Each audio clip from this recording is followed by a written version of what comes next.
مساء الخير. النهارده معانا انبوكسنج جديد وريفيو جديد عن ترايبود من شركه KF Concept. تعالوا نفتح الكرتونه ونشوف مميزات الترايبود وليه انا اخترته.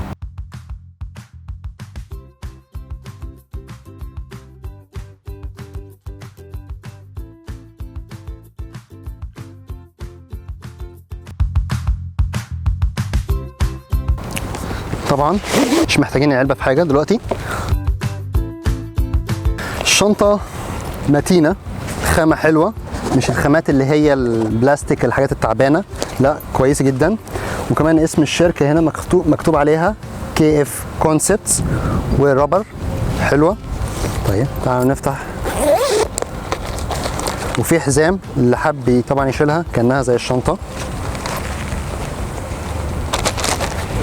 وها هو الترايبود. طبعا احنا مش محتاجين المنيو في حاجه، خليه على جنب برضو. يلا ادي ترايبود، شايفين حجمه قد ايه؟ حجمه ممتاز جدا. تعالوا نفتح الترايبود ونشوف هيوصل لايه. ادي واحد، الدراع الاول، الدراع الثاني، الدراع الثالث. دي معلومه بسيطه مني. اهم حاجه لما تيجي تفتح الترايبود افتحه من فوق اول حاجه، او تفتح الجزء الاولاني من فوق مش من تحت. من تحت وتيجي تشتغل ده دايما الجزء الاضعف، او معنى اصح الجزء الاقل سمكا. فانا خليك دايما تبتدي من فوق لتحت.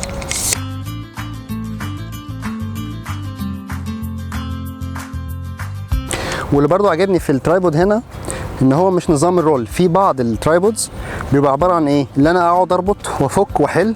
ده اسهل حاجه، ده بفتح، عباره عن كليب بيتفتح ويتقفل، سريع وينجز، غير اللي هو الرولينج.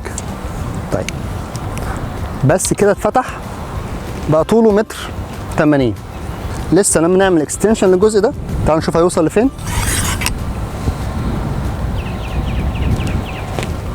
متر 90 او مترين تقريبا. ايه تاني مميزات الاكستنشن اللي هنا، او مميزات الجزء ده خصوصا عشان ده فيه كذا ميزه؟ اول حاجه هنا في جزء اللوك اللي انا بقفل بيه التحكم من هنا، عشان في جزئين للتحكم للكاميرا فوق وتحت. فاحنا لو على الكاميرا على مستوى عالي مش هفضل ماسك ايدي كده اهوت، لا هيبقى عندي الجزء اللي هنا اعمل انلوك ليها واحركها بسهوله. طيب ايه تاني مميز هنا فيها؟ افك انا هنا شويه اقدر اصور بجميع الاتجاهات. تمام، شايفين ازاي بسهوله. وفي ميزه كمان ان انا لو عايز اقلل الحجم، يعني مثلا انا بصور حاجه جزء ما نفترض ان هي جوه هنا شويه، هنعمل ايه؟ هنفك ده خالص شويه، يعني 90%. شوف بقى اعمل ايه، زي حرف التي واربطها خلاص كده بقى ايه، سلس معايا. تمام.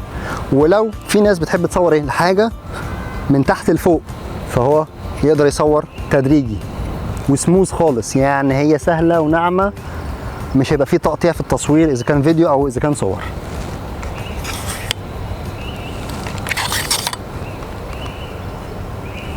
في ميزه كمان، اللي بيحب يصور ماكرو فوتوغرافي يقدر يقلب الجزء ده يخليه لتحت. تعالوا نشوف ازاي. اول حاجه عايزين اوريها لكم، طبعا الجزء هنا الهوك ده هيكون عامل ممتاز ان احنا نتقل بيه الكاميرا. الترايبود اللي هو يعني ايه نتقل بيه الكاميرا، اي حاجه تديني حمل يتقل لي ويثبت لي الترايبود. لو العدسه والكاميرا تقال وفي هواء، او فلنفترض العكس، في هواء والكاميرا خفيفه، فانا مش عايزها تتهز او يحصل اي حاجه، فانا هعمل ايه؟ هحط حاجه هنا تتقل لي الكاميرا الترايبود عشان اقدر ما اخافش على الكاميرا ما تقع وتتقلب او يحصل اي حاجه. هنفك هنا.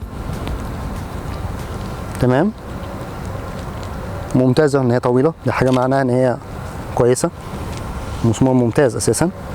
وهنفك الجزء ده. تمام، ونقلبها. ممكن نربط هنا ومش محتاجين نربطها، بس مجرد ما نجمد عليها وبالشكل ده. خد عندك وكذا حاجه بقى، احنا عندنا كذا طريقه يعني انت ممكن تخليه كده، تقدر تعمل اللي انت عايزه في ترايبود. فليكسيبل جدا، سهل استخدامه، مليان تفاصيل تقدر تستمتع بيها. ايه المميز تاني في هنا في الترايبود؟ ان هو يتقلب مونو ترايبود. يعني ايه مونو ترايبود؟ تعالوا نشوف. هنفك الجزء اللي احنا هنشتغل بيه. فين الجزء التاني اللي هو بتاع المونو؟ تعالوا نشوف. ادينا هنفك الدراع.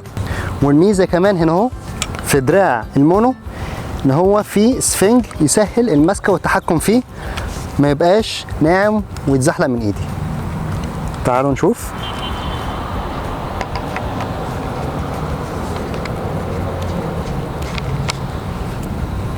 تمام، شايفين اهو بقى مونو.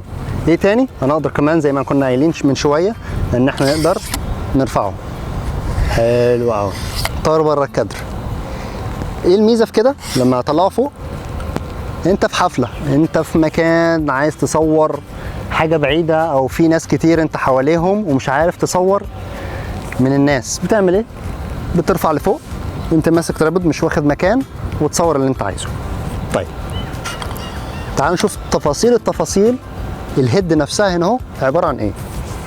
تعالوا نفك بقى ده. تعالوا بقى نقفله. الميزه هنا ايه؟ ان الرجل النهايه بتاعتها كاوتش ما تتبهدلش، ما بيحصلش فيها، ما يدخلش فيها تراب او اي حاجه.